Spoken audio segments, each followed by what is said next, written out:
Amis de Morpheus Etica, bonjour, bienvenue dans cette nouvelle émission. Alors, je vais faire venir mon invité, qui n'est pas loin. Bonjour Adélaïde. Bonjour Christophe. Bon, Adélaïde, tu es mon invité du jour, donc tu as des choses à dire, mais pour l'instant, la première des choses à nous dire, c'est dans quelle région ou dans quelle ville tu es pour qu'on te situe géographiquement, et après, tu as le droit de dire tout ce que tu as envie de dire. Vas-y, Adélaïde. Alors, je suis dans le Pas-de-Calais, près de Béthune, D'accord. Dans le 62 alors. dans le 62. Ok. Vas-y Adélaïde, tu as la parole, tu nous racontes tout ce que tu subis, tout ce que tu as envie de dire. Tu as le droit de donner des noms, tu as le droit de faire ce que tu veux. Vas-y Adélaïde. Ok. Alors, pour commencer, moi je suis partie aux États-Unis, j'avais 13 ans.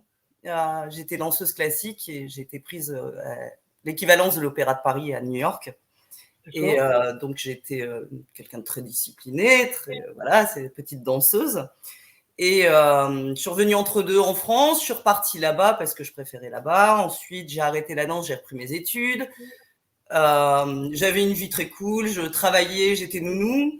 Je travaillais dans les bars, dans les boîtes pour arrondir les fins de mois, on va dire. Et je me suis mise en colocation avec mon meilleur ami, tout allait bien. Et en 1999, j'ai rencontré celui qui allait devenir le géniteur de mon père, de ma fille. Je suis désolée. Elle s'appelle comment la fille? Chloé. Chloé, voilà, le géniteur Il est né en 2004. 2003, j'ai emménagé avec lui. Je suis tombée enceinte très rapidement, dans l'espace d'un mois, ce qui était voulu. Et à partir de là, ça a été un cauchemar. Donc ça se passait aux États-Unis. Pervers narcissique, manipulateur. Alors, il m'a jamais frappé avec sa main, on va dire. Mais c'était des frappes morales. Des frappes morales. Morale, et je me suis quand même pris une table en marbre dans la figure presque. Qui s'est cassée en deux quand même quand j'étais enceinte de, je sais pas, 6 mois. Une trousse de maquillage, enfin c'était des violences, il jetait des chaises, enfin, mais pas spécifiquement sur moi avec la main. Mais au niveau psychologique, moi j'avais arrêté de travailler, donc j'étais nounou, mais j'habitais dans le Queens, juste à côté de Manhattan. Là, je me retrouve près de Long Island. Puis j'étais enceinte, donc je ne pouvais plus travailler. Monsieur était tout à fait d'accord pour que je reste à la maison. Une petite question, Adélaïde. La nationalité, il était américain ou il était... américain, oui. D'accord. Oui, un Américain qui travaille dans le cinéma. Cinéma, télévision, etc. là-bas. Donc il y avait une super situation. On a pris un grand appartement ensemble. La grossesse a été pour moi très belle, mais au niveau du couple, c'était un enfer. Oui, marrant. Ah oui. Mais moi je le voulais cet enfant, donc c'était vraiment, voilà, j'avais 28 ans, voilà, c'était le bonheur d'avoir un enfant. Bah oui. Et puis j'étais nounou pendant 13 ans, donc pour moi les enfants c'était toute ma vie, quoi. C'était voilà, ma passion c'était les enfants. Mais comment il a changé de comportement, parce que tu l'as pas vu au début? C'est venu comme ça d'un seul coup, je l'ai pas vu au début. Ou t'étais trop amoureuse et que tu voyais pas qui il était exactement? Voilà, beaucoup trop amoureuse. En fait, c'était une relation je t'aime, je ne t'aime plus, je t'aime, je ne t'aime plus. Dès que ça allait bien, il me rejetait. Dès que je recommençais ma vie ailleurs, paf, il revenait. Enfin, c'était comme ça tout le temps. Jusqu'au jour où je me suis remise en couple. Et il est venu me chercher. Et il m'a dit, je veux absolument emménager avec toi. T'es l'amour de ma vie, etc. Et je suis tombée pour ça. D'accord. Voilà. Donc, la manipulation a commencé dès le départ. Mais moi, j'avais 24 ans. Il en avait 37. Oui, et puis les extérieurs étaient, voilà quoi. C'était un type qui était aux Alcooliques Anonymes depuis plusieurs années, qui aidait les autres. Oui, et il aidait les autres. C'était les programmes. Alors il a essayé de me mettre là-dedans parce que moi j'étais une fêtarde. J'avais 24 ans. Je faisais la fête, mais je travaillais aussi. Je me levais à 5h du matin, je rentrais à 8h du soir. Enfin voilà, c'était. Et il a essayé de me manipuler là-dedans déjà par rapport à son programme, qui est très bien pour les gens qui en ont besoin, mais moi franchement c'est pas mon truc. Et donc quand j'ai emménagé avec lui, j'étais enceinte, grossesse, la police qui venait régulièrement parce que il me menaçait. Une fois il m'a menacé, je me suis réveillée, il avait son poing comme ça, il m'a dit je vais te tuer. Carrément. Quoique ça, non. Attendez, c'était après la naissance de ma fille. Donc, je vais en revenir à la naissance de ma fille, qui était très compliquée aussi, parce que, à peine née, là-bas, on nous met en isolation pendant quelques heures et après, on a une chambre. Pendant l'isolation, monsieur décide d'aller se chercher un café, disparu pendant des heures. Toute seule avec un bébé, je me disais, mon Dieu. Alors moi, j'avais ma carte verte là-bas, hein, j'avais les papiers, mais plus de travail, j'avais pas le droit aux aides, rien du tout. Ils ont failli appeler les services sociaux déjà au départ. Ouais. Ça commençait très bien, ma fille avait quelques heures. Et finalement, il est revenu avec sa maman et son mari et son fils. Il avait déjà un fils qui avait une dizaine d'années à l'époque. Et avec qui je m'entendais très bien. Hein. Il venait à la maison un week-end sur deux. Il n'y avait pas de... Ouais, non. La maman était partie bien avant, donc je n'avais pas piqué. Il n'y avait pas de conflit de concurrence, en fait. Non, la maman était remariée. Elle avait déjà un enfant avec son nouveau mari. Donc, aucun bon rapport avec la maman aussi. Aucun souci. Par contre, avec la grand-mère, c'était pas la même chose. Elle ne m'a absolument pas acceptée pendant toute la grossesse pour une question de jalousie peut-être, parce que j'avais pris son bébé, c'était le dernier de 4 garçons, donc les 2 qui étaient déjà décédés, un qui n'était pas en bonne santé, donc c'était le dernier. Donc je prenais son bébé, elle l'embrassait sur la bouche devant moi, hein. C'était une relation assez... Carrément. Et là, ma fille née, alors là, elle se ramène dans ma chambre et à partir de là, elle voulait tout contrôler. Lui, qui était le fils à maman, a plus de 40 ans, hein, puisqu'on était en 2004. Ouais. Enfin bref, donc ça déjà, c'était très compliqué. Donc déjà, je m'en prenais plein la figure parce que c'était moi qui ne m'entendais pas avec sa maman. Alors, ce qui n'était pas le cas, je me suis toujours entendue avec tout le monde. Donc... Il subissait sa mère, en fait. Oui, complètement. Hein? Mais en sachant qu'il y avait eu des relations incestueuses entre lui et ses frères qui partaient du beau-père. Qui n'était plus le beau-père actuel, mais le beau-père d'avant. J'avais presque un pressentiment. C'est marrant, hein. Quand je vois les fonctionnements comme ça, il y a des fois, on arrive à anticiper les choses. Donc lui, il a été victime aussi, lui, en tant que... Il a été victime de ses 2 frères et du beau-père. Qu'il m'a dit après. Je ne le savais pas tout de suite et je l'ai su par des emails que j'ai vus. Enfin bref, mais évidemment, je suis complètement folle. Hein, c'est moi qui ai tout inventé. Donc, on passe donc l'année avec ma fille. Bon, moi, j'étais une bonne maman. J'étais nounou. J'avais l'habitude des enfants. C'était tout de suite. Elle était à peine née. Je l'avais dans un bras. Je faisais la vaisselle au téléphone. Enfin voilà quoi. C'était pas. J'étais pas la maman déprimée. J'étais pas la maman qui avait peur. Moi, la connaissance du monde de l'enfant. Voilà. Oui, complètement. Ah oui, complètement. Et tout de suite, une relation très fusionnelle avec ma fille. Puis bon, je l'allaitais. Pour moi, il n'y avait même pas de doute là-dessus. C'est la nature, hein. Mais oui, mais j'aliénais ma fille parce que j'allaitais ma fille. Mais dès le début, ma fille, alors je pompais le lait pour faire des biberons pour qu'il puisse la nourrir. Mais elle rejetait les biberons. Elle rejetait les biberons. Elle ne voulait pas de relation avec son père dès la naissance. C'est fou, hein. Les bébés sont instinctifs, mais... donc, elle le rejetait. Donc, c'était de ma faute, évidemment, parce que j'allaitais. Bref, on passe. Donc, au bout d'un moment, 1 an, bon, donc là, j'avais la police. Donc, la fois avec le poing dans la figure, bon, il ne m'a pas frappé. J'ai appelé la police. Ils m'ont dit, mettez-vous dans la salle de bain avec votre bébé. On arrive. Donc, déjà, dès le départ, c'était les rapports de police pour harcèlement mental, psychologique. Et alors je ne sais plus comment on dit en français, ordre de protection. Oui, l'éloignement. Donc oui, voilà. Il n'avait plus le droit de revenir à la maison pendant 3 mois. Ce qui était très compliqué. Le père n'avait plus le droit de revenir. Ah oui, là-bas, c'est strict. Hein. Pas le droit de venir à la maison, pas le droit de m'appeler, pas le droit de... Voilà. Dans les 2 sens. Oui, ils ont fait une distanciation. Point barre. Oui. D'accord. Et ça faisait déjà plusieurs rapports. Hein. C'était pas la C'était dans quelle ville aux États-Unis? C'était dans quelle ville? C'était dans le Queens à New York. D'accord. À Flushing, près de Long Island. D'accord. Ensuite, le dernier coup, en fait, je pense que c'était le dernier, celui-là, où là, il est allé en prison. Ils sont venus le chercher, en fait, avec les menottes et tout. Donc, moi, j'étais dans la salle de bain. Ah oui, c'est ça. Alors, ils m'ont dit, rappelez-nous, dès que vous entendez la porte, on arrive. On est au coin de la rue, on arrive. Ils sont arrivés. Ouais. Et donc, il est allé en prison pour une nuit. Sa mère l'a fait sortir de prison. Donc, il est revenu chez elle. Donc, à partir de là, il m'a attaqué au tribunal en disant que c'était pas sa fille. Donc, ma fille avait plus de 3 mois. Il fallait qu'il signe pour le passeport français parce que je voulais venir en France pour une visite. Il refusait de signer. Donc, j'ai eu la chance, un bon juge. Hein. Le juge qui lui a dit, écoutez, votre fille, elle a plus de 3 mois, vous avez signé les papiers, et de toute façon, je la vois, moi j'étais avec ma fille sur les genoux. Hein. Et il m'a dit, vous vous foutez de moi, elle vous ressemble comme 2 gouttes d'eau, c'est bon, quoi. Il y avait toute une histoire, je l'avais trompée. Oui, d'accord, heureusement qu'il y avait un bon juge, hein. Heureusement. Ouais. Et par rapport au passeport, il lui a dit, monsieur, vous avez décidé d'avoir un enfant avec une Française, elle a tout à fait le droit d'aller voir sa famille avec le bébé. Que vous y alliez ou pas, mais elle a le droit. Il faut savoir qu'on était ensemble, hein. On était encore ensemble. Donc, il m'attaquait comme ça gratuitement. Il y a aussi, j'ai oublié… C'était en 2004, hein, ça. En 2004 ? Alors ça, c'était en 2004, oui. Ouais. 2004. Quand ma fille avait quelques mois, j'ai oublié, c'était une parenthèse, j'étais chez moi. Alors lui avait disparu, il disparaissait beaucoup. Hein. Il disparaissait pendant plusieurs jours. Moi, j'avais pas un rond. Il me laissait rien, hein, pas le droit au compte bancaire, rien du tout. Hein. J'étais vraiment sous son emprise psychologiquement. Puis à l'époque, j'étais pas la même personne que je suis aujourd'hui à 49 ans. Donc on est un petit peu… voilà.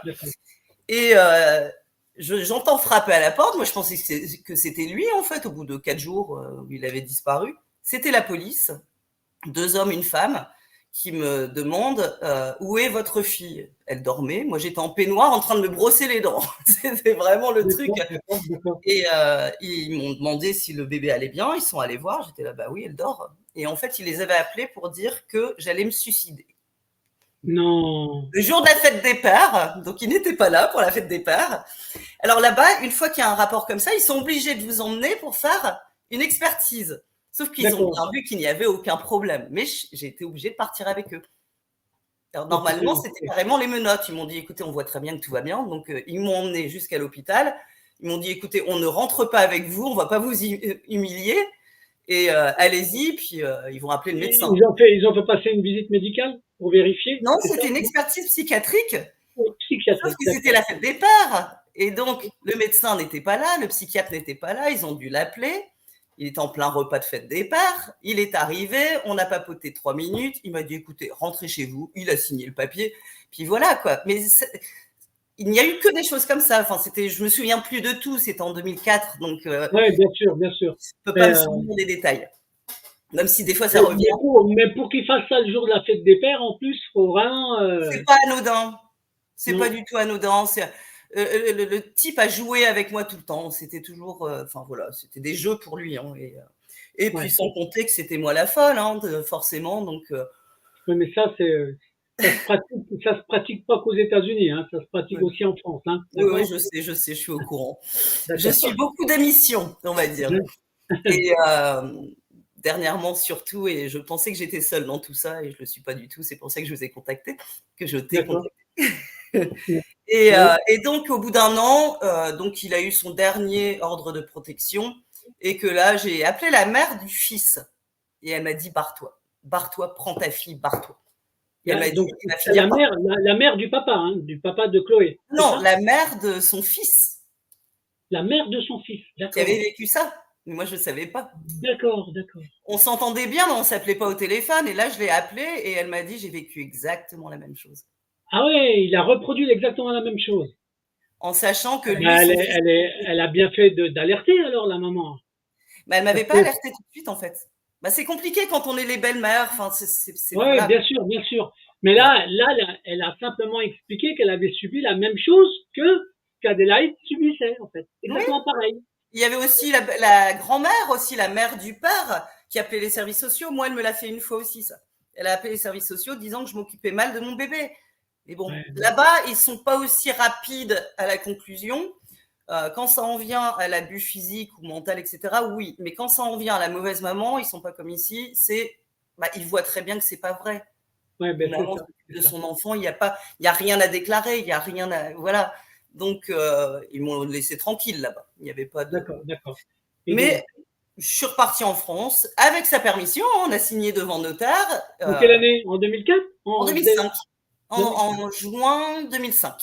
D'accord. Donc, la fille, elle avait un peu plus d'un an. Elle avait 1 an. Oui, elle avait 1 an. On est revenu en France. Mon grand-père avait une maison qui était libre. Il était propriétaire d'une maison dans Béthune. Lui habitait juste à côté. Donc, on a emménagé là. Ensuite, j'ai eu un appartement. Ensuite, j'avais l'API parce que j'étais maman célibataire, moi, il était hors de question d'aller travailler. Il y avait fallait élever la fille. Hein, oui, j'allais pas aller élever les enfants des autres et mettre la mienne à la crèche. C'était hors de question. Bien sûr, bien sûr. Et j'étais une maman poule. Hein. Moi, c'est maman protectrice, maman poule. Personne ne touche à mon bébé. Hein.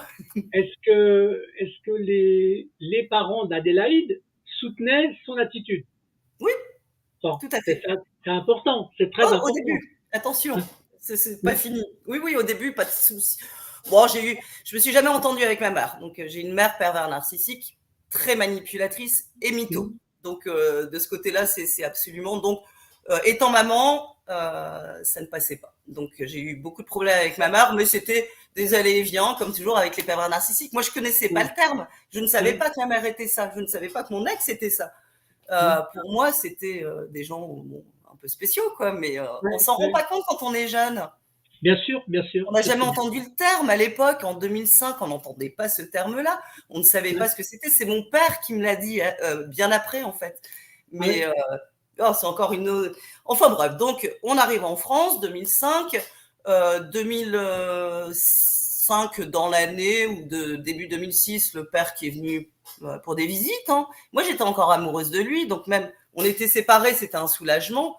Mais il avait le droit de voir sa fille sans souci. Bien sûr, bien sûr. Il venait à la maison, il dormait à la maison, il n'y avait aucun souci. Pour moi, c'était pas tant que j'avais mon indépendance, mon appartement, etc. C'était mon chez moi. D'accord, ok. Donc, mais la relation, elle restait entre le père et l'enfant, d'accord? Donc, oui, tout à fait. Il n'y avait pas forcément de relation conflictuelle avec toi. Hein? Non, il n'y avait plus de raison en fait. Puisque tout était dans la manipulation et dans l'emprise. Mais là, il n'avait plus d'emprise sur moi. Moi, j'avais mes revenus. Bon, c'était l'API, c'était pas. Voilà, j'avais mon appartement, donc il n'y avait plus de raison. On mangeait avec mes parents. Enfin, mes parents sont divorcés. Mon père en est à son 3e mariage. Ma mère est seule. Et j'ai 2 frères et une sœur. Mais la famille, c'est très compliqué. J'ai un frère et une sœur toxicomanes, un autre frère qui va pas très bien. Donc, mais moi, j'allais bien. Hein. J'étais vraiment épanouie, j'avais ma fille, franchement, j'étais heureuse. Après, on est allé chez lui quand elle a eu 2 ans. On a passé 2 mois à New York. Bon, c'était pas évident pour moi, mais je prenais sur moi. Voilà, c'était. Il y avait encore des liens, du relationnel entre le papa, la maman et l'enfant. Bon, et à l'époque, il y en avait encore. Moi, j'étais amoureuse, j'avais personne d'autre. Je suis pas allée chercher quelqu'un d'autre. C'était le papa de ma fille. Pour moi, on allait créer une famille ensemble. Quoi. C'était donc le rêve n'était plus là. Mais moi, je pensais que j'allais retourner à New York, en fait. Je pensais que les choses allaient se calmer et que peut-être Et je m'étais dit, peut-être que quand sa maman va mourir, on pourra enfin avoir une relation, parce que tout était toujours autour de sa maman aussi. Hein. D'accord. Donc, je m'étais dit, peut-être que c'est ça. Peut-être que c'est à cause de la grand-mère. Bon, on se dit toujours des. Parce qu'à côté de ça, il pouvait être très gentil, hein, il pouvait être très généreux, et les restos et les machins. Donc, c'était un petit peu. Voilà, à l'époque, je me rendais pas compte que j'étais sous cette emprise de je te montre tout ça, mais en fait, c'est pas ça du tout. Mais j'étais pas encore assez réveillée pour me rendre compte. Oui, ça me paraît évident. Hein. Déjà parce que sans être réveillé, il faut des fois déjà être dans l'acceptation de ce qu'on comprend ou comprend pas. Hein. Parce que des fois, on n'admet pas certaines choses, puis ça, au bout d'un certain temps, c'est ça. Tout à fait. Moi, je suis restée avec lui longtemps parce qu'il y a des gens qui me disaient, mais pars-toi, quoi. Enfin, ne reste pas avec ce type-là. Des amis à lui, des alcooliques anonymes, en fait, qui me disaient, parce que je suis devenue amie avec ses amis, parce que lui ne fréquentait que ça. Moi, je sortais plus. Mes amis de bar, de boîte et tout ça, je les voyais plus parce qu'ils étaient déjà plus à Manhattan et dans le Queens, beaucoup plus loin. Moi, j'étais complètement isolée. Ça, c'est aussi la chose des pervers narcissiques, complètement isolée de mes amis que je m'étais fait au fil des années. Mon colocataire, il s'était marié. Enfin, voilà, je voyais plus ces gens-là qui étaient plus dans la fête. Lui, il buvait pas, il sortait pas, à part les restos. Bon, voilà. Et sa vie ne tournait qu'autour de sa mère et des alcooliques anonymes. Donc, j'allais au repas alcoolique anonyme. Je me suis fait plein d'amis. Ils sont encore amis avec moi aujourd'hui. Plus avec lui. Ils sont amis avec moi. Mais eux, ils avaient compris comment ils fonctionnaient. Oui, parce qu'ils écoutaient ces témoignages. Moi, j'allais pas aux réunions. Mais eux, ils l'écoutaient pendant les réunions. Et ils savaient qu'il y avait un truc qui n'allait pas dans sa tête. Mais moi, je m'en rendais pas compte, en fait. Ah oui, d'accord. Parce qu'il mentait, parce que c'était pas. Encore aujourd'hui, il y a des amis qui sont en réunion avec lui qui me disent, mais il ment sur tout. il ment surtout, on le sait, c'est un menteur, le type, tout le monde le sait. Mais on n'a pas le droit de virer quelqu'un des alcooliques anonymes, donc bon, ouais, il le laisse dire, et puis voilà. Le type, il a 60 ans aujourd'hui, il est toujours pareil. Bon, enfin bref, pour en revenir, donc 2002, on va à New York, ça s'est à peu près bien passé, on va dire. 2003, on retourne à New York. Là, cette fois-ci, je ne suis pas allée chez lui. J'ai été plus intelligente, je suis allée chez une amie qui partait en croisière pendant 3 semaines, donc on a dormi chez elle, elle nous a filé l'appart, mais on le voyait. Ma fille va au cinéma avec lui, j'ai eu un pressentiment. Et quand elle est revenue, bon, déjà, je lui avais déjà parlé de tout ça, hein, parce qu'elle avait commencé l'école. Elle avait quel âge à ce moment-là, la fille? 3 ans et demi. 3 ans et demi. Elle avait déjà commencé l'école depuis 1 an. Et donc, pour moi, c'était tout à fait logique. Aux États-Unis, ils font ça. On dit quand même à l'enfant qu'un adulte n'a pas le droit de la toucher. Ouais, enfin, bien sûr. je lui avais dit, un adulte, il n'y a que maman, au départ, pour changer les couches. Mais sinon, c'est tout. Et même maman, elle n'a pas le droit de. Enfin, voilà, on change les couches, point final. Quoi. Il n'y a personne qui a le droit de te toucher. Elle va au cinéma, elle revient, et j'ai eu un pressentiment. Alors, on peut me dire ce qu'on veut. Une maman, elle a un instinct maternel. Et je lui ai demandé, est-ce que quelqu'un t'a déjà touché entre les jambes? Mais comme ça, c'est sorti tout seul. Et elle me fait, oui, papa au cinéma. J'ai eu ce pressentiment. Ouais. Donc, je lui ai demandé des détails. Donc, elle m'a dit, c'est quand les lumières se sont fermées, etc. Enfin, il y a eu quand même des détails assez... Ensuite, il l'a emmené aux toilettes. Il a essayé de lui mettre un chewing-gum. Alors, je ne sais pas ce que c'est l'histoire du chewing-gum. Elle avait 3 ans, 3 ans et demi, même pas. Un chewing-gum dans les fesses. Alors, est-ce que c'était vraiment un chewing-gum? Ouais. Non, mais après, il peut y avoir des perversions. Ouais. Ça peut être vraiment un chewing-gum. Hein. Franchement, parce que des fois, quand ils ont des illuminations, c'est complètement débile. Hein. Puis je ne le saurai jamais de toute façon. Et puis bon, ça n'a plus d'importance à ce niveau-là parce que ce n'est que le début. Donc cet incident, bon, c'est ce qui a tout déclenché. Donc on rentre en France. J'ai appelé une amie à moi qui était à l'époque médecin scolaire. Oui. Et maintenant, c'est des psychologues scolaires, en fait. Je ne sais plus exactement. Je l'ai appelée, c'était une amie de la famille. Elle m'a dit, tu ne peux rien faire. Protège ta fille, empêche-la d'être seule avec lui. Tu ne peux rien faire. Ça sera sa parole contre la tienne. Oui, c'est ça. Ils n'écouteront pas ton enfant, elle est trop jeune. Elle a 3 ans et demi. Donc voilà, donc je n'ai rien dit. Mois de novembre, il est venu pour les vacances, mois d'octobre, fin octobre, pour les vacances scolaires. Donc, il dormait à l'hôtel, il ne dormait pas chez moi. On le voyait, mais je ne laissais jamais Chloé toute seule avec lui. D'accord. Et je devais travailler parce que je travaillais un petit peu. Je remplaçais une cousine qui était prof de danse. Donc, je travaillais les mercredis après-midi et les vendredis soirs. C'était un vendredi soir. Il devait repartir à New York le lendemain. Donc, il voulait passer du temps avec sa fille. J'appelle ma mère. Est-ce que tu peux les inviter à manger pour qu'ils soient chez toi? Donc, il est parti manger chez ma mère, qui habitait à côté de chez moi, en face de l'école de danse. Donc, après, je les ai récupérés. Il est venu chez moi. Il m'a demandé, est-ce que je peux dire bonne nuit à Chloé? Bon, elle voulait dormir dans mon lit. J'ai dit, pas de souci, je suis là. Enfin, je suis là. Donc, je dis, il n'y a pas de danger, je suis à côté. C'est un HLM, c'est pas très grand. Enfin, je veux dire, on entend tout. Bien sûr, bien sûr. Et puis, ça a duré quand même un bon 3/4 d'heure. Il voulait lui lire une histoire, etc. Puis au bout de 3/4 d'heure, j'entends la porte d'entrée claquer. Il se barre. Donc moi, je vais à la fenêtre de la chambre de ma fille, puisqu'elle était dans mon lit. J'ouvre la fenêtre, je fais, qu'est-ce que tu fous? Tu peux dire au revoir? Enfin, je sais pas, moi, c'est quand même... donc, mais je me suis pas doutée du tout. Enfin, voilà. Donc ça s'est passé un vendredi soir. Le samedi, il y avait un goûter d'anniversaire. Ma fille, pas bien du tout. Le dimanche, elle dort toute la journée. Donc, je vais voir le médecin, mon médecin traitant le lundi, qui était son médecin à elle aussi. Ma fille qui commence à hurler, impossible de la mettre sur la table, encore moins de la déshabiller. Donc, ma médecin, c'est une femme qui me dit, il s'est passé quelque chose. Donc, moi, je lui fais, ah bah oui, ma fille m'a raconté par rapport au cinéma à New York. Elle appelle, elle me dit, je n'ai pas le choix, il faut faire un signalement. Donc, pour moi, c'était pour ça, pour l'incident à New York. Et elle appelle Jeanne de Flandre, donc on a un rendez-vous. Je pars avec ma fille, c'était début décembre, je pense. Enfin, je ne sais plus exactement les dates. J'ai plus les dossiers, moi j'ai tout brûlé. Et donc c'est décembre 2007. elle se fait examiner par Jeanne de Flandre psychologiquement et psychiatriquement. Ouais. Et ils ont dit, on n'a aucun doute. Donc, ils ont fait un signalement à la justice, arrêt des droits de visite pour son père. Donc, pour l'instant, c'était de mon côté. Donc, on rentre à la maison. Moi, j'étais sur le choc complètement. À partir de là, on est complètement dans un film. Bien sûr, bien sûr. Dans un film. C'était l'impression que j'avais. On n'est pas bien. On est complètement choqués. Et ça s'est pas arrêté là. Le lundi, elle rentre de l'école, le midi, pour manger. Puis elle me fait Maman, est-ce que papa a le droit de se toucher le zizi devant moi? D'accord. Elle venait de se faire examiner le vendredi. Donc, j'étais là-bas, non. Puis là, elle avait quel âge, Chloé, là? Elle avait quel âge quand elle a posé 3 ans et demi. Toujours, à cet âge-là, qu'elle pose la question. Elle est née le 14 mars 2004. Là, on était en décembre 2007. Le 14 mars?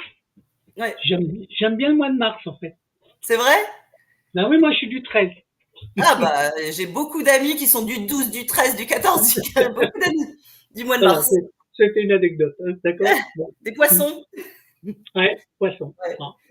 Donc là, alors du coup, là, elle constate, donc elle me raconte. En posant cette question-là, c'est une question qu'elle a posée à sa maman directement. Il y avait personne d'autour.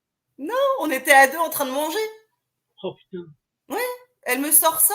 Mais ma fille était très verbale parce qu'à l'âge de 2 ans et demi, donc quand on est allé à New York en 2006 pour l'été, donc déjà elle avait commencé à parler mais couramment de français du jour au lendemain. Elle parlait pas, elle parlait avec des bruits d'animaux.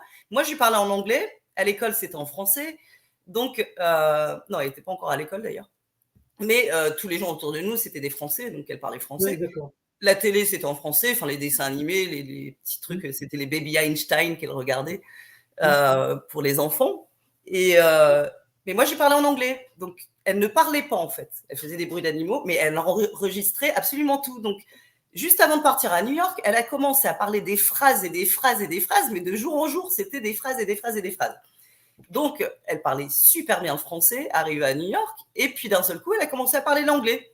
Donc, arrivée au viol, elle parlait les deux langues couramment. Donc, quand elle me l'a raconté, mais elle parlait mais parfaitement, quoi. C'était pas des... Bon, à part, c'était... Bon, c'est après, quand elle a fait... Enfin, je vais m'arrêter là, je vais continuer dans le... Des fois, je parle un petit peu à droite, à gauche.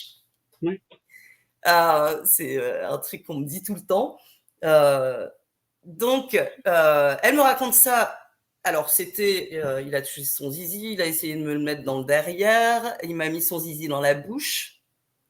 Ah oui, c'était bien.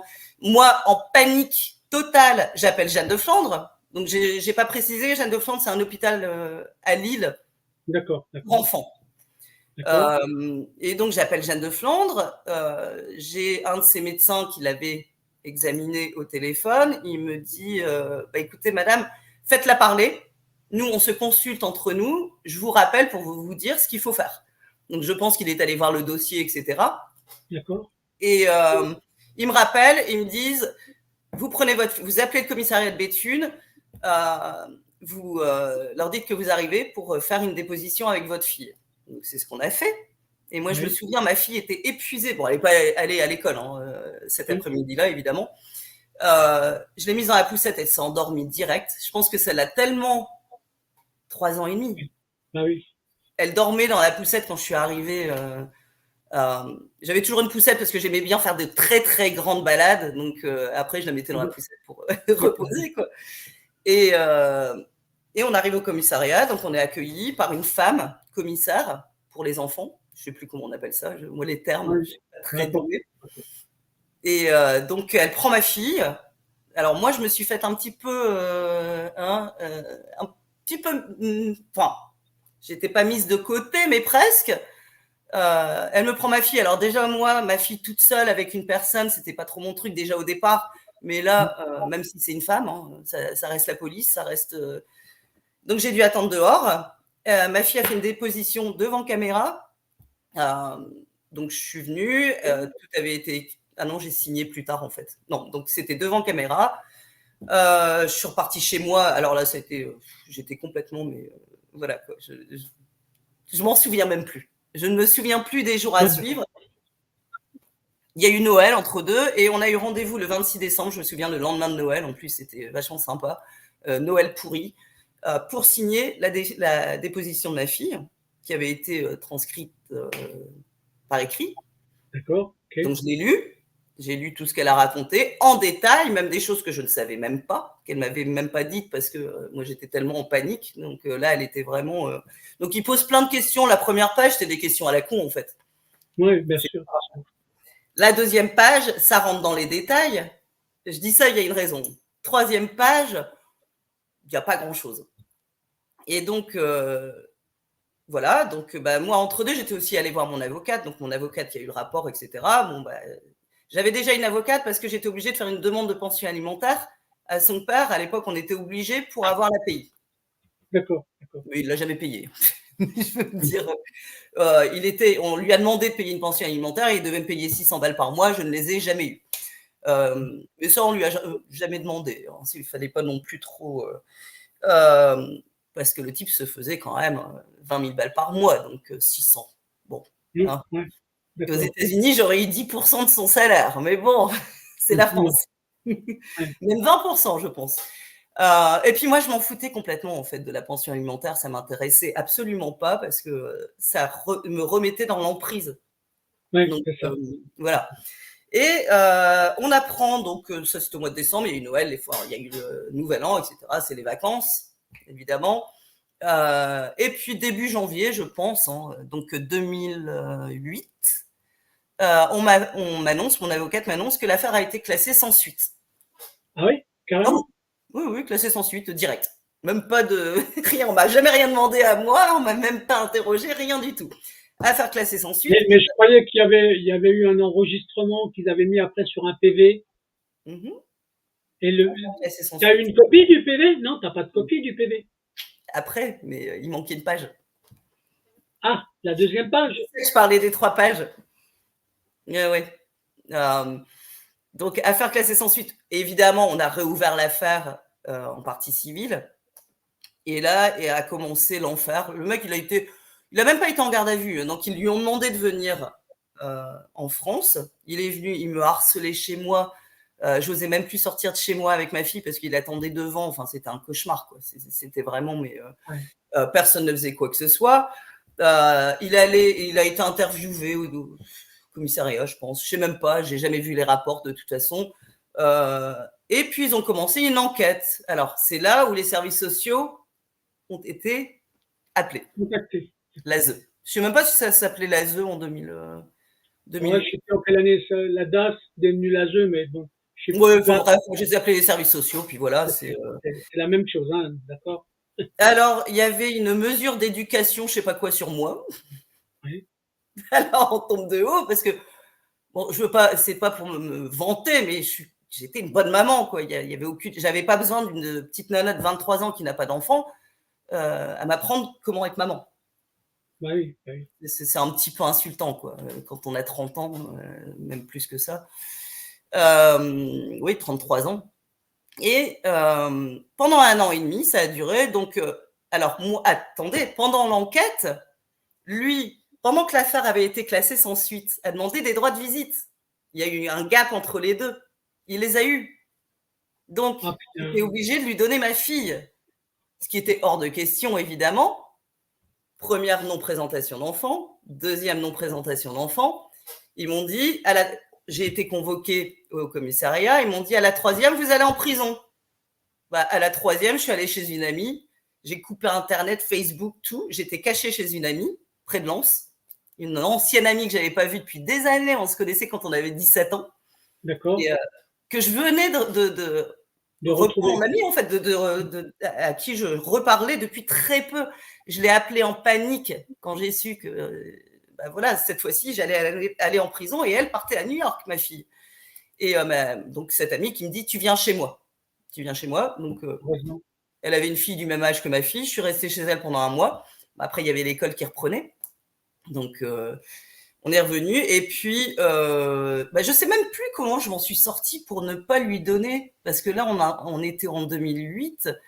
Et jusqu'à juillet 2009, j'ai réussi à ne pas lui donner. Alors, je me souviens, il me demandait si j'étais d'accord pour qu'il y ait des visites médiatisées.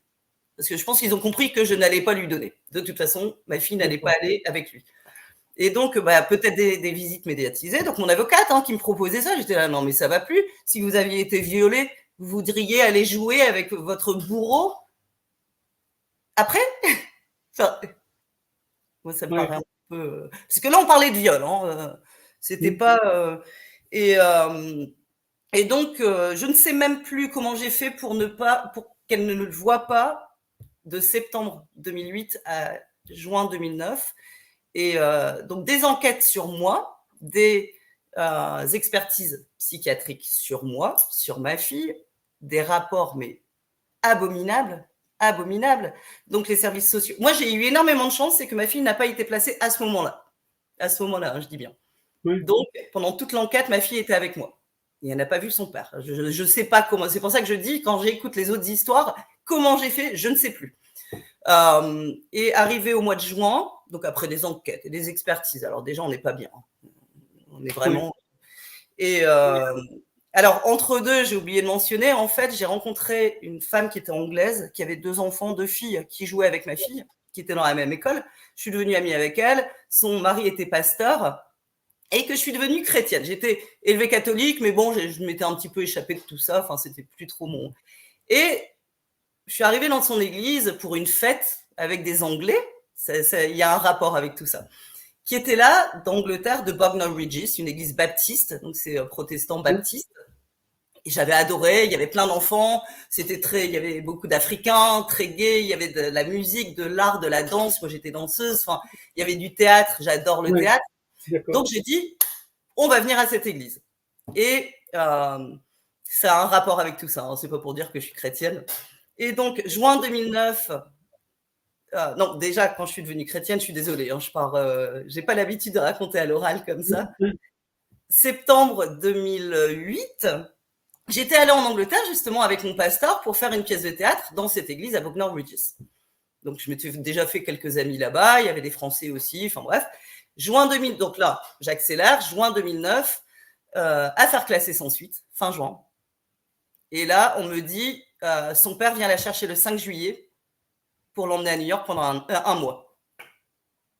Donc là, c'était l'horreur.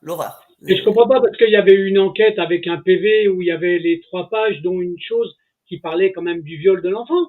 Alors, je suis allée récupérer les dossiers quand l'affaire a été classée. Moi, je faisais entièrement confiance en mon avocate, mais entièrement.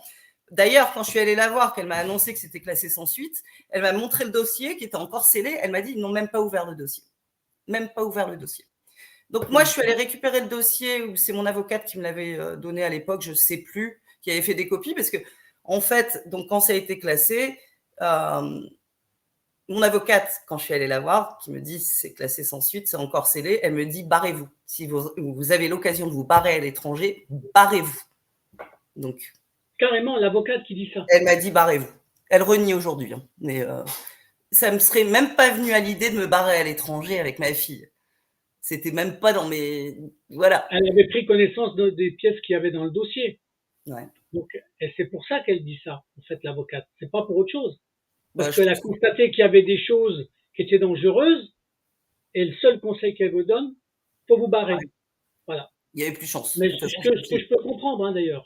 Parce que si on tient compte, ne serait-ce que du premier PV dont vous me parlez, qui faisait 3 pages, dont la deuxième page qui racontait plein de choses, si elle a lu ça, si ça c'est dans le dossier, je comprends son raisonnement et je comprends pourquoi elle a dit ça. En fait. Sauf que, donc c'est pas elle qui m'a donné le dossier, sinon elle m'aurait donné la deuxième page. Quand je suis allée chercher, je crois au tribunal, je sais plus. Vous savez, c'était il y a tellement longtemps, il s'est passé tellement de choses depuis.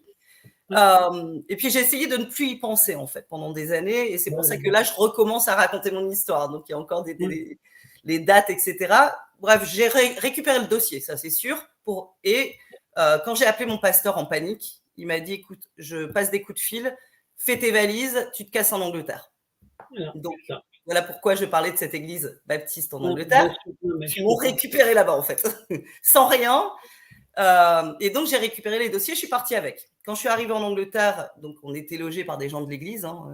La première dame qui nous a logés, qui est devenue ma maman de cœur aujourd'hui, qui a 87 ans, voilà, c'est Adorable. la maman de cœur. Et puis d'autres personnes, c'était bien parce qu'on vivait avec des gens qui avaient une façon de vivre totalement différente. C'est des chrétiens, et puis ils avaient des enfants. Et puis pour ma fille, puis après elle a commencé l'école. Enfin, tout allait bien. Par contre, je suis allée voir les services sociaux pour savoir quels étaient mes droits pour protéger ma fille. Oui, bien sûr. Et c'est là que je me suis rendu compte, parce qu'ils voulaient que je traduise les dossiers, c'est là que je me suis rendu compte qu'il manquait une page. La deuxième page du PV. La déposition de ma fille. Ouais. C'était, ouais. Mais ils ont protégé ma fille là-bas. Même à l'école, il y avait une photo de son père à l'accueil et tout. Hein. Ils rigolaient pas par rapport à ça. Ils m'ont cru. C'était déjà une chose. On est resté 5 ans en Angleterre. Entre deux, son père qui a repris contact. Donc, alors, c'est ça aussi, les gens vous poussent, ils te poussent il faut garder un lien avec le papa. La fille a besoin d'un papa. J'étais, mais c'est pas un papa. C'est pas un papa ne fait pas ça. Mais j'ai accepté à partir du moment où j'étais là. Bon, ma fille l'a rejeté direct. Ma fille ne voulait pas le voir, mais lui, donc il est venu 2 fois, je crois, sur les 5 ans, il est venu 2 fois. Et bon, ça se passait très très mal entre nous deux, évidemment, parce que bon, avant il n'y avait pas eu le viol, mais après. Oui, bien sûr. Et puis finalement, moi je pensais que tout était terminé, puisque ça faisait 5 ans qu'on était en Angleterre. Moi, mon but, c'était pas de rester en Angleterre. Dans le sud de l'Angleterre, on peut plus aller nulle part, on est bloqué. Voilà. Mes passeports étaient bloqués. Ah oui, j'ai oublié de dire, donc je pouvais aller nulle part. Mes passeports avaient été bloqués directement. Parce que son père l'attendait le 5 juillet 2009.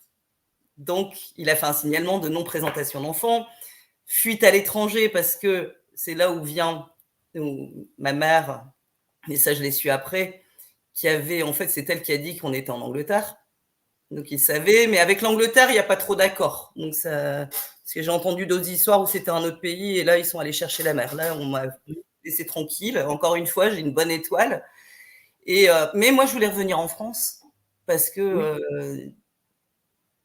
c'était bien l'Angleterre, mais voilà, c'était. Puis je voulais que ma fille et ses grands-parents, parce qu'à cette époque-là, ma mère venait souvent, mon père venait souvent, et donc je voulais revenir en France. La belle bêtise que j'ai faite, on est revenu en février 2014. Ma fille a commencé l'école, donc juste après les vacances de février, dans une école privée. Elle était déjà dans le privé avant, à Béthune, et là, je l'ai remise à l'école, l'école où je suis allée, en fait. D'accord. J'étais petite. Et on est arrivé en février, juin 2014, on frappe à ma porte, les services sociaux qui viennent me chercher ma fille. Il y a eu un jugement, votre fille doit être placée en famille d'accueil. Non. Alors, elle a quel âge en 2014 ? Elle a 10 ans. 10 ans. 10 ans. Et en sachant qu'elle a eu une très belle vie en Angleterre. Donc, franchement, elle était épanouie, elle était heureuse. Et le jugement, il avait été rendu quand ? Il avait été rendu quand, le jugement ? Ce fameux jugement ? Le jugement de... pour placer l'enfant. Placer ? Alors, il y a eu un jugement ce jour-là, ils sont venus le même jour, sauf que... Alors, attends, mais ça, c'est... Il y a tellement de petits trucs comme ça, c'est pour ça que je rentre dans les détails. La semaine d'après, il y avait une autre audience, en fait, parce que la première, moi, j'étais pas là, j'étais même pas au courant. Donc, on prend ma fille, elle est en famille d'accueil, avec une dame absolument extraordinaire. Je suis encore en contact avec elle, qui a bien vu qu'il n'y avait aucun souci avec ma fille et que ma fille voulait rentrer à la maison. Donc, en gros, j'étais sur Skype avec ma fille toute la journée. Donc, elle me laissait voir ma fille sur Skype. Et il y a eu une audience une semaine après pour juger l'affaire. Juger de quoi ? Et en fait, j'ai appris que moi, j'avais été jugée en 2013 quand j'étais en Angleterre pour non-présentation d'enfant et fuite à l'étranger, et que je m'étais récupéré 8 mois de prison avec sursis. D'accord. Ah oui, d'accord. Donc, c'était soi-disant par rapport à ça. Donc, la juge qui me sort, ah, mais on vous a envoyé une convocation. En fait, c'est pour ça qu'ils me l'ont prise direct, parce que soi-disant, je n'étais pas venue à l'audience. Sauf que la convocation, ils l'avaient envoyée à mon ancienne adresse avant de partir en Angleterre. Mais ils avaient bien mon adresse puisqu'ils sont venus chercher ma fille.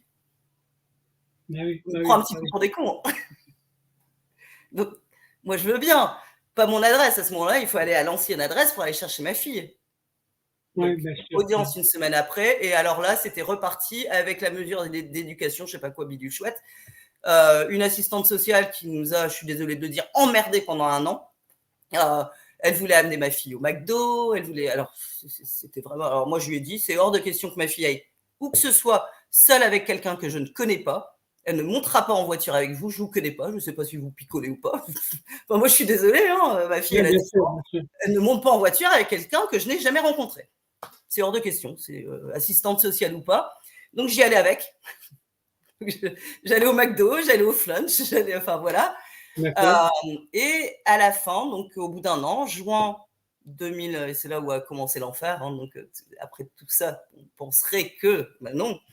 Juin 2015, mon avocate qui m'appelle et qui me dit de toute façon, il n'y aura pas de choix, il va falloir, ils vont placer votre fille.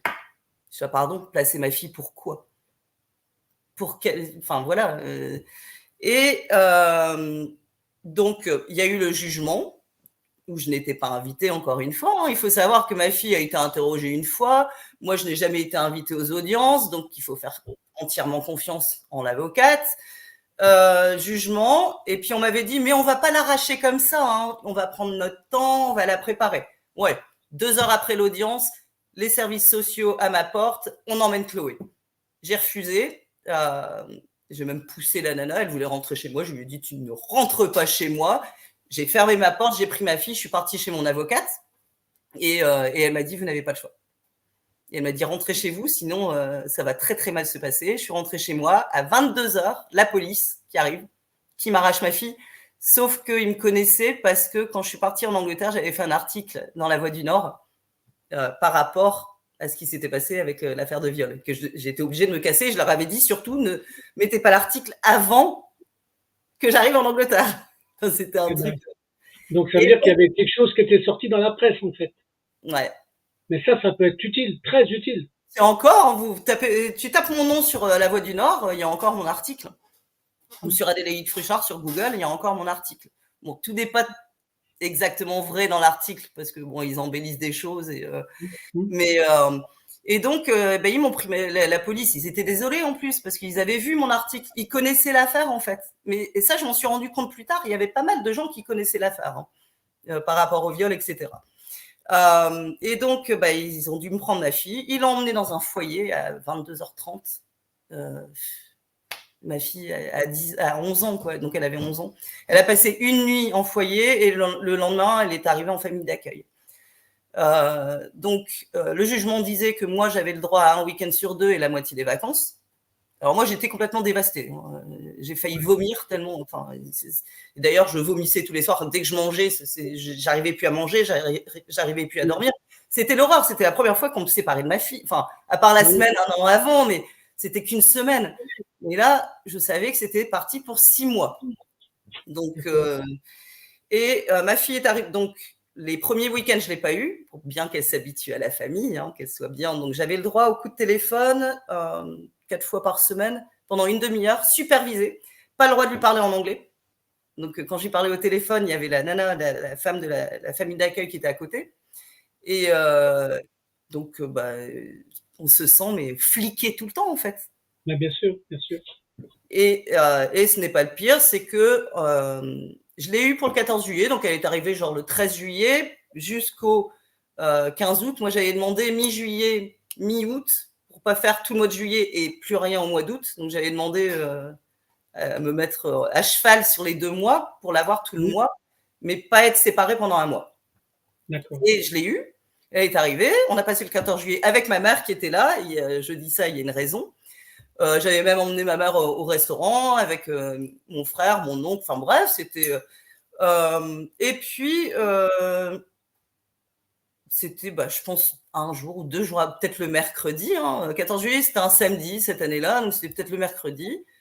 9h du matin, services sociaux à ma porte. Donc là, je me dis, attendez, c'est bon, on était en pyjama. Voilà, quoi, c'était les vacances.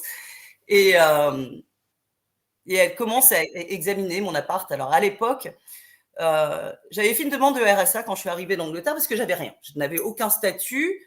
Donc, demande de RSA pour pouvoir ensuite me mettre sur les pattes, avoir un appartement et trouver du boulot.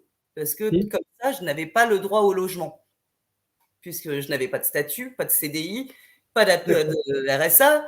Donc, je n'avais aucun. Et mon père m'avait trouvé un petit studio 35 mètres carrés avec une mezzanine, un petit truc de rien du tout. Donc, j'avais mis mes affaires dans un garage qui appartenait à mon père et avec ma fille, on vivait dans ce studio. Mais comme ils ont mis 1 an et demi à me verser mon RSA, donc on était toujours dans ce studio, 1 an après. Je ne pouvais pas bouger de là, je ne pouvais pas trouver de boulot. Enfin, c'était super compliqué. Avec, justement, il fallait les aides juridictionnelles, etc. Enfin, c'était super compliqué. Donc, je touche mon RSA, donc j'étais contente. Ma fille qui était là pour les vacances, les services sociaux qui arrivent, qui me la retirent. Encore? Putain, mais. Alors là, c'était quoi le motif? C'était quoi le motif? Manque d'hygiène. Manque d'hygiène. Manque d'hygiène. Non, vraiment. Alors, c'était manque d'hygiène. Il y avait un autre motif, que ma fille avait maigri. Oui, ça faisait un mois qu'elle était en famille d'accueil. Là, c'est les services sociaux qui font des rapports mensongers, en fait. Voilà, c'est là où je veux en venir. Et là, là où commence le cauchemar. Parce que c'était déjà cauchemardesque avant. Mais là, c'est. Donc, ils me la prennent. Donc, manque d'hygiène. Ah oui, l'appartement était trop petit. Oui. J'étais sur le point d'en avoir un plus grand. Hein, mais bon, désolé, ma fille dormait sur la mezzanine et moi, je dormais dans le canapé. Bon, c'est pas non plus la fin du monde. Non, mais bien sûr, non, mais quand ils veulent pas accepter, ils n'acceptent pas. De toute façon. Non, puis c'était l'excuse. En fait, on m'a rattrapé au tournant parce que je n'avais pas donné ma fille à son père. Moi, maintenant, je le sais. On m'a rattrapé au tournant parce que j'ai désobéi. Parce que je suis partie en Angleterre et qu'il fallait. Non, mais je sais, mais comme il y avait des actes de pédocriminalité, ils devraient bien le savoir. D'accord? Oui. Donc, ça veut dire que ces gens-là, dans les services sociaux qui cautionnent la pédocriminalité, ils devraient être attaqués en justice. Tout à fait d'accord. Tout à fait d'accord. Et là, ils me l'ont prise et elle est repartie dans la famille d'accueil. Et au départ, je m'entendais très bien avec la mère de la famille d'accueil, même si on n'est pas pareil, enfin, on n'a pas la même mentalité, mais elle est très bling bling, très alors que moi pas du tout. Je suis plutôt baba cool. Voilà, quoi, on vit ici très baba cool. Mais et c'est un droit d'ailleurs. Mais ma fille a toujours eu tout ce qu'elle voulait, tout ce dont elle avait besoin. Enfin, je veux dire, voilà. Et donc la famille d'accueil qui m'appelle, qui me dit mais qu'est-ce qui se passe? Pourquoi Chloé est revenue? Moi c'était pareil, donc je suis allée voir mon avocate. Enfin bref, ça a été. Et en fait c'était ma mère. Voilà, ma mère. Parce que pendant que j'étais en Angleterre, mon ex a réussi à corrompre toute ma famille. Moi j'étais pas au courant. Donc d'abord il est devenu ami avec la femme de mon père, qui a convaincu mon père que j'avais tout inventé, que j'étais complètement folle.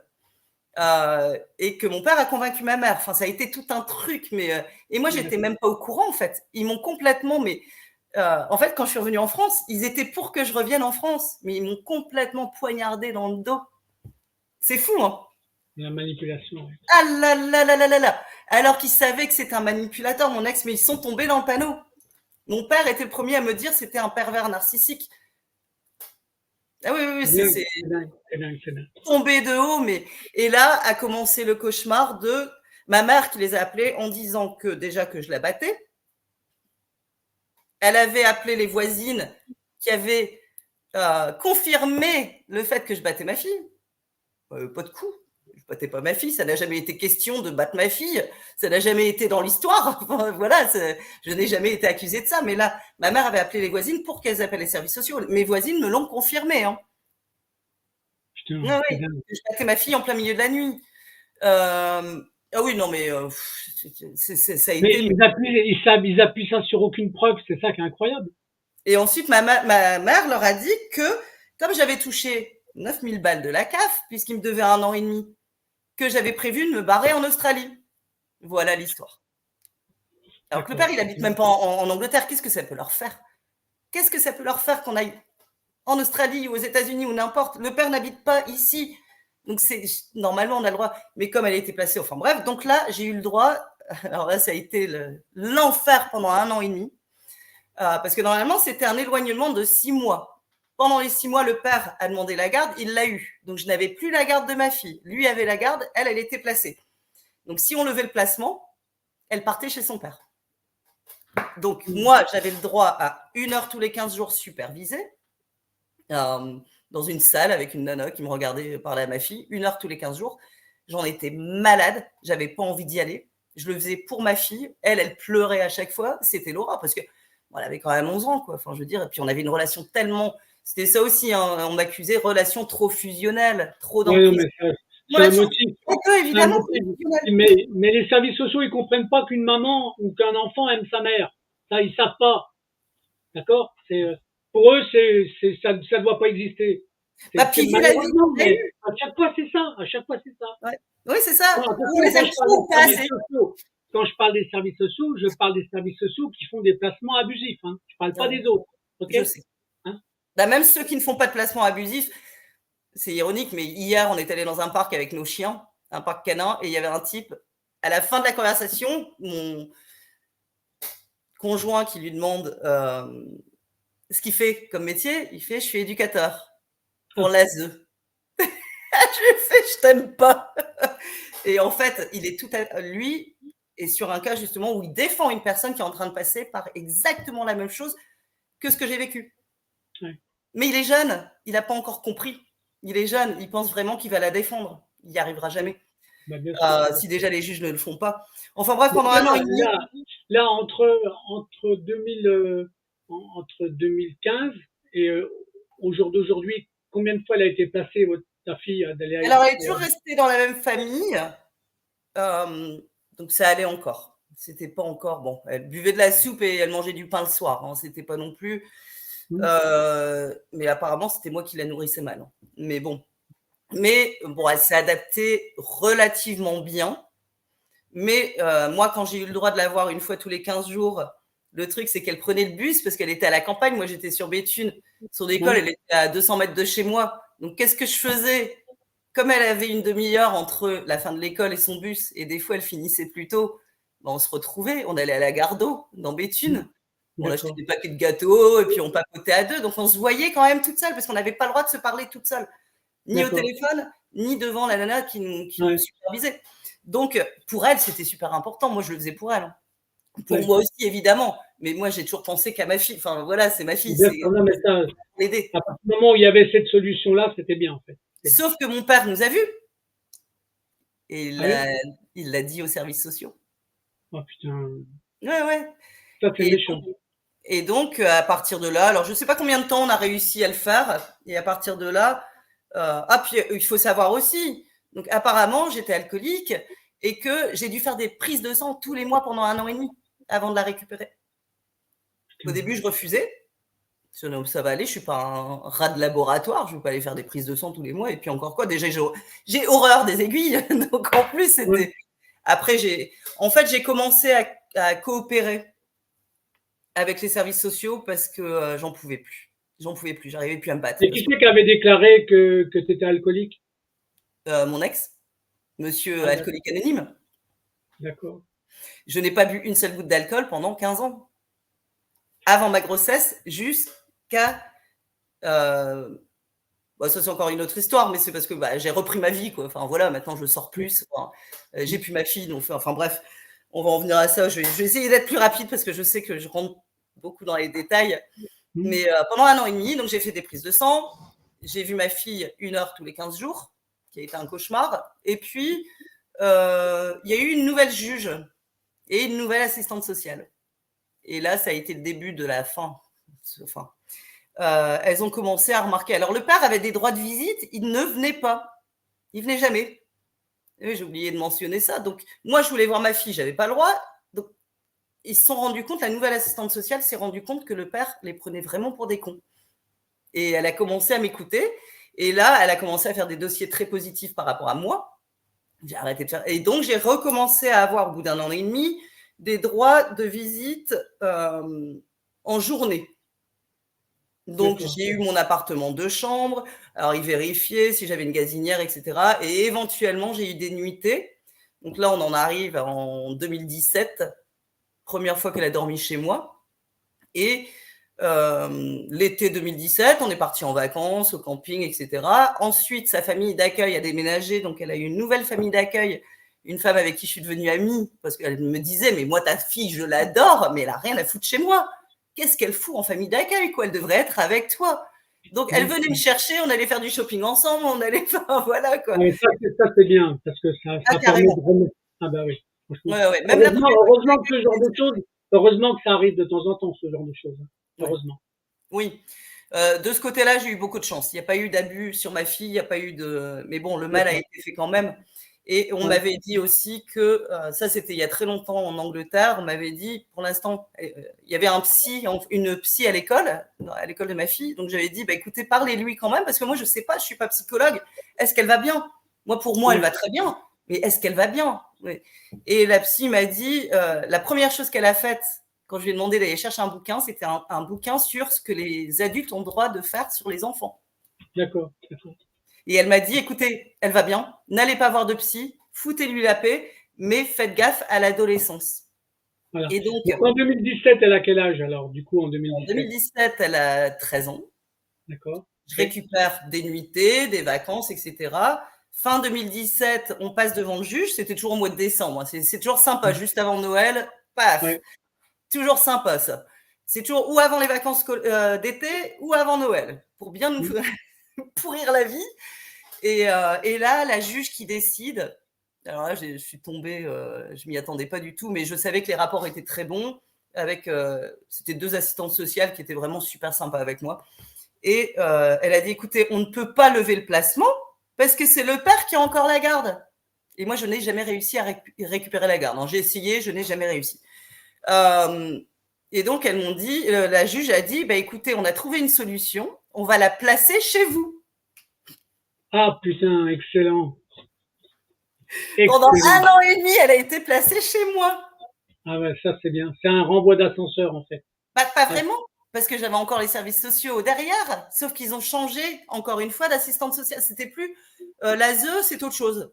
Et je suis tombée sur une garce. Et là, c'était reparti pour un tour. Ma fille, donc pendant 1 an et demi, ça a été, on a adopté notre husky, on avait des chats, on avait une belle vie à 2, enfin voilà, c'était sympa. J'avais même réussi à avoir une pension de son père au Black, je le dis, sur PayPal, pour dire d'avoir une meilleure vie, quoi, parce que moi, avec toute cette affaire, les avocats, les machins, je ne pouvais pas travailler, je ne pouvais pas payer les aides juridictionnelles. En plus, avec mes 8 mois de sursis, de prison avec sursis, je ne pouvais pas travailler avec les enfants. J'étais censée faire quoi? Si, j'aurais pu faire des ménages, mais ça n'aurait pas payé les avocats. Donc pour moi, la meilleure solution, c'était de rester au RSA. Et physiquement, psychologiquement, je ne pouvais pas. D'accord. Ok. Et donc j'ai récupéré ma fille, tout allait bien, sauf que à l'adolescence, 15 ans, juste après ses 15 ans, elle commence à péter des câbles. Mais du jour au lendemain, ma fille, c'était un ange. Vraiment, aucun problème. Du jour au lendemain, elle commence à être complètement disjonctée. Et elle commence à se réfugier chez mon père. Et l'été 2000, donc on en arrive à 2019, plus de nouvelles de ma fille. J'envoie des messages à mon père. Il ne me répond pas. Je ne savais pas où elle était. Je suis même allée jusqu'au commissariat pour dire je ne sais pas où est ma fille. Rien. Personne n'a rien fait. J'ai appris qu'elle était chez mon père. Septembre 2019, mon père m'attaque au tribunal pour demander la garde de ma fille. Putain, c'est pas. Je suis partie au milieu de l'audience quand ils ont dit que c'était grâce à mon père que c'était une enfant bien et équilibrée, qui travaillait bien à l'école. Bon, puis ma fille, c'est une tête, hein, elle est vraiment, puis elle est adorable, c'est pas un monstre, quoi. Que c'était grâce à mon père. Mon père, il a élevé 2 toxicomanes et un déprimé, hein, quand même. Moi, il m'a pas élevé, je vais bien. Et à partir de là, donc elle est partie chez mon père pendant 1 an. Elle n'a fait que des conneries, je l'ai su après. Elle a commencé à fumer, à boire, à se droguer, enfin voilà. Et au bout d'1 an, mon père en a eu absolument ras-le-bol. Il l'a virée chez son père, à New York. Ouais, elle est partie chez son père. Donc ça, c'était sa terminale. Donc elle a fait sa terminale à New York chez son père, avec son frère qui est entre deux devenu drogué. Ça, elle me l'a raconté 5 ans après. Elle est rentrée en fac et là, donc moi pendant 4 ans et demi, à partir du moment où j'étais au tribunal, où il y avait mon père, son avocat, il y avait mon ex qui était là aussi, hein, son avocat et moi j'étais toute seule. J'avais mon avocat qui s'est barré avant parce qu'il y avait un problème avec sa fille, enfin bref, j'étais toute seule. Je me suis barrée de l'audience, j'ai dit salut, démerdez-vous, et je n'ai plus jamais remis les pieds au tribunal. Alors, à partir de là, j'étais là, c'est terminé, moi maintenant je vais vivre ma vie. Et donc ma fille, pas de nouvelles pendant 4 ans et demi. 2020, confinement, machin, heureusement que j'avais mon chien, parce que moi, j'étais seule en appartement avec mon chien, mes chats, plus personne. Puis quand c'est comme ça, les gens, ils vous parlent plus. Hein. C'est terminé. Moi, j'ai perdu toute ma famille. Hein. Les oncles, les tantes, les machins. Apparemment, c'est moi qui ai tout inventé. Donc, et là, il y a au mois de septembre, je pense, ma fille m'a rappelé. Donc, 4 ans après. Et, au mois de septembre, là ouais. Au Mais, 4. alors, là, on arrive au terme de l'émission quand même. Hein, Ouais, donc, je je pense qu'on a déjà dit beaucoup de choses. Ce qui serait bien maintenant. Voilà, j'ai revu ma fille pour la première fois à Noël. Eh ben, Adélaïde, ce qui serait bien, c'est qu'on fasse une émission avec votre fille. Alors, ma fille est dans le déni total. Ah oui? Elle vit encore chez son père. D'accord. Alors, il y a une fois où j'ai un témoin où elle a dit je me souviens un petit peu quand même, mais pas. Elle se souvient pas. Hein. C'est ça le problème, c'est qu'elle, 3 ans et demi, elle se souvient de rien. D'accord. Mais donc oui, ça serait très bien. De toute façon, je pense qu'elle va commencer. Elle commence à se rendre compte que la famille est toxique. Quand elle vit en France, elle dort avec chez ma mère ou chez mon père. Mais elle commence à se rendre compte. Mais elle n'est pas bien non plus. En tout cas, donc c'est cette année, donc au mois de l'année dernière, au mois de septembre, que tu l'as revue pour la première fois. Je l'ai revue à Noël. On s'est parlé au mois de septembre. Moi, je suis allée au Kenya au mois d'octobre et on s'est vu au mois de décembre. Bon, donc moralité pour conclure cet entretien d'aujourd'hui.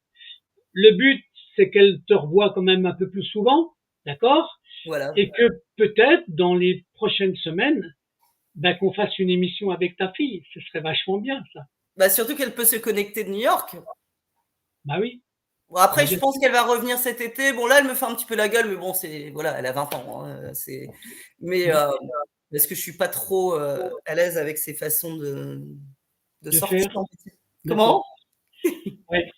Elle est un petit peu, voilà. Donc, elle est un peu rebelle, elle est un peu toujours gentille, hein, c'est un amour, hein, mais bon, les fréquentations, les machins. Bon. Elle veut être ma pote, mais moi je peux pas être sa pote, quoi. Je peux pas être. Ok. Bon, mais je vous en parlerai. Hein? Je vais déjà envoyer cette émission. Ouais. De toute façon, elle la verra. Bon, elle la verra. Donc, je t'enverrai le lien dès que ça est en ligne demain, d'accord? Super. Si tu avais, bon là pour l'instant, c'est un premier entretien. Peut-être qu'il y en aura un autre si un jour tu as envie de me communiquer des pièces puis que tu as envie qu'on fasse apparaître des pièces qui peuvent être importantes. Ça pourrait être l'occasion d'un deuxième petit entretien, histoire de dire, voilà, il y a tant de pièces à publier pour prouver que ce que je dis, c'est vrai. Ça peut arriver. D'ailleurs, avec mon homme, on s'était dit d'aller voir mon ancienne avocate que j'avais virée entre deux. Hein, quand elle a été placée, tout ça, j'étais là, mince, vous ne m'avez pas défendu, quoi. Enfin, j'ai fait pas mal d'avocats, mais justement, on en parlait de récupérer les pièces, de récupérer les dossiers des services sociaux, j'en ai jamais eu. Alors ça, c'est néant. Je n'ai jamais eu les rapports, rien du tout. Non, mais ils ne les communiquent pas. Hein. Les services sociaux ne les communiquent pas. C'est ce que j'ai entendu dans l'émission. Oui, d'ailleurs, c'est ce qui, pour moi, le viol du contradictoire. Hein, le contradictoire, il n'est pas respecté parce qu'ils sont capables de donner des mensonges dans les rapports et on ne peut pas les prouver. Voilà. Il n'y a que dans l'interprétation du jugement ou l'ordonnance qui a été rendue qu'on peut comprendre le type de mensonge qu'aura pu rapporter les services sociaux. Voilà. Ouais, c'est pour clôturer cet entretien d'aujourd'hui, pour te montrer que tu rentres dans la panoplie des témoignages, d'accord? Carrément, mais moi je savais pas qu'il y en avait autant, c'est parce que j'ai commencé à regarder Nicolas au mois de janvier. Je suis tombée sur l'interview de Gladys, ensuite il a fait une table ronde et une deuxième et une troisième, et je suis là, mais mon Dieu, mais je suis pas toute seule là-dedans en fait. Bien sûr, bien sûr. On s'est traités comme des fous, on nous traite de fous, on nous traite de... voilà, nous on a honte en plus, hein, se faire placer son enfant, mais c'est là. Bien sûr, bien sûr. C'est un mécanisme et tu étais là pour montrer que le mécanisme, il fonctionne de la même manière dans tous les départements. En tout cas, Adélaïde, je te remercie beaucoup de ce témoignage-là. Écoute, au début, j'avais peur, j'étais nerveuse et puis... Non, ça s'est bien passé. T'as fait des belles révélations. Tu rentres dans le modèle de tous les autres types de témoignages. C'est pour ça qu'il fallait que je le fasse. Ce qui prouve bien que c'est un mécanisme. En tout cas, on reste en contact, d'accord?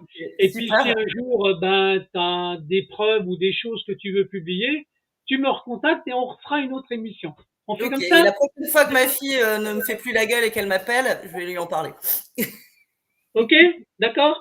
Ok, je te Je remercie te beaucoup. remercie beaucoup, Adélaïde. Et un Ok? bon week-end. Et toi aussi. Allez, Merci. à la prochaine. Merci. Salut.